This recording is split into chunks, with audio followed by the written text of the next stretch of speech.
Praise the lord. మన ప్రభువు అయిన యేసుక్రీస్తు పరిశుద్ధమైనటువంటి నామంలో ఈ ఉదయకాలపు కృపావార్తను వింటున్నటువంటి మీ అందరికీ దేవుని పేరట వందనాలు చెల్లిస్తూ ఉన్నాను. అందరూ బాగున్నారా? మరి పూట ప్రభు మనకిచ్చినటువంటి వాక్యాన్ని మనము పరిశుద్ధ గ్రంథములో చదువుకుందాం. లూకాసు వార్త 10వ అధ్యాయము 9వ వాక్యాన్ని మనం చదువుకుందాం. లూకాసు వార్త 10వ అధ్యాయము 9వ వాక్యాన్ని మనము చదువుకుందాం. దేవుని రాజ్యము మీ యొద్దకు వచ్చి ఉన్నదని వారితో చెప్పుడి. హల్లెలూయా. నా దేవుని బిడ్డలారా, గమనించండి. ఇక్కడ మనము ఈ యొక్క వాక్యాన్ని మనం చూస్తున్నప్పుడు దేవుని రాజ్యము మీ దగ్గరకి వచ్చి ఉన్నది.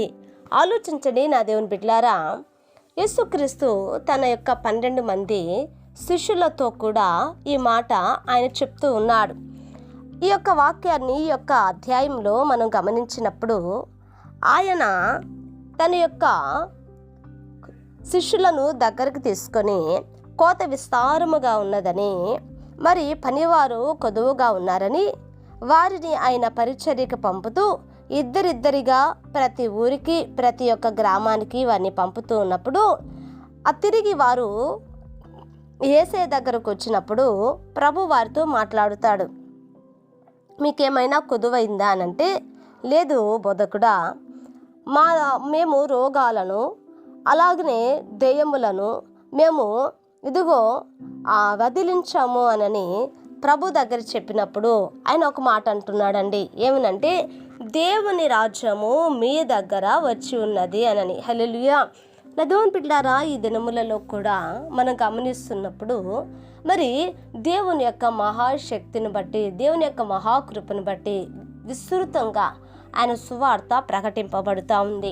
అనేక మంది లేపబడుతున్నారు. అనేక మంది మరి దేవుని యొక్క వాక్యాన్ని బోధిస్తూ ఉన్నారు. మరి స్వస్థతలు జరుగుతూ ఉన్నాయి, కార్యాలు జరుగుతూ ఉన్నాయి, అద్భుతాలు జరుగుతూ ఉన్నాయి. సంఘము సిద్ధపడుతూ ఉంది. సంఘము ఇదిగో పెండ్లి కుమార్తె వల్లే అలంకరింపబడుతూ ఉంది. ఇదంతా కూడా మనం గమనిస్తున్నప్పుడు దేవుని యొక్క రాజ్యము మన యొద్దకు వచ్చి ఉన్నది. హల్లెలూయా. నా దేవుని బిడ్డలారా, దేవుని యొక్క రాజ్యము ఇదిగో వచ్చి ఉన్నది. పెండ్లి కుమార్తె సిద్ధపడుతూ ఉంది. ఎందుకనంటే ఇదిగో వరుడైనటువంటి యేసుక్రీస్తు దగ్గరికి ఈ పెండ్లి కుమార్తె ఎత్తబడుటకు. కనుక ఈ యొక్క అంత్య దినములలో, ఈ యొక్క అపాయకరమైన దినములలో మనము సిద్ధపడాలండి. ప్రభు కొరకు మనం సిద్ధపడాలి. ప్రభు కొరకు మనం ఆయుత్తరపడాలి. ఎప్పుడైతే ఆయన కొరకు మనం సిద్ధపడతామో, ఎప్పుడైతే ఆయన కొరకు మనము నా దేవుని బిడ్డలారా గమనించండి ఆయుత్తరపరచబడతామో, ఇదిగో దేవుని యొక్క రాజ్యములో మనము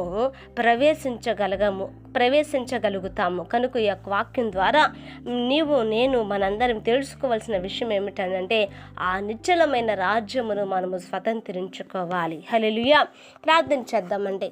మహాపరిశుద్ధుడైన మా తండ్రి, కృపగలిగిన దేవానికి వందనాలు. ఉదయకాలమందు నాయనా మీరు మాతో మాట్లాడినందుకు స్తోత్రాలు. అవునయ్యా, ఇదిగో నా తండ్రి, దేవుని రాజ్యము అయా దగ్గరగా వచ్చి ఉన్నదని మీరు సెలవిచ్చారయ్యా. నిజమే నా ప్రభువా. అయా నా తండ్రి నైనా, అయా నీ రాజ్యం త్వరగా నా ప్రభా నైనా, అయా ఇదిగోనైనా నా తండ్రి నైనా మా యుద్ధకు వచ్చి ఉండగా అయా మేము కూడా సిద్ధపడినట్లుగా, అయా నా తండ్రి నీ రాజ్యములోనికి మేము నైనా అయా ఎత్తబడినట్లుగా సహాయం చేయండి. ఈ వాక్యం వింటున్న ప్రతి వారిని ఆశీర్వదించి వారి కుటుంబాలను మీరు దీవించమని యేసు నామమున అడిగి వేడుకొంచున్నాము తండ్రి. ఆమేన్. Praise the Lord. దేవుని కృప మీకు తోడై ఉండును కాక.